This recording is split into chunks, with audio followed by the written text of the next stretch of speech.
Pour bien gérer son budget, il est nécessaire tout d'abord de faire le bilan de vos ressources et de vos dépenses.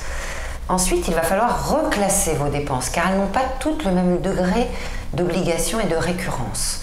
Il y a tout d'abord ce qu'on appelle les dépenses fixes ou contraintes. Elles sont obligatoires du fait de la loi ou de certains contrats. C'est le cas des impôts, du loyer, des crédits ou encore de l'électricité par exemple. Il y a ensuite les dépenses courantes. Elles sont nécessaires à la vie de tous les jours, l'habillement, l'alimentation, l'hygiène.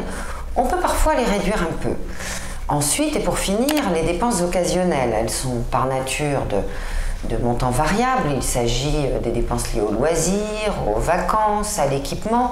Si votre budget est mal équilibré, il va falloir songer peut-être à les reporter. Pour réaliser votre budget personnel, plusieurs solutions. Certains optent pour la bonne vieille méthode du cahier en inscrivant d'un côté les ressources et de l'autre côté les dépenses. Vous pouvez également utiliser de nombreux outils disponibles sur notre site lafinancepourtous.com et notamment nos calculateurs de budget. Enfin, il existe de nombreuses applications utilisables sur smartphone ou tablette. Tout d'abord, réservez les sommes correspondant aux charges fixes.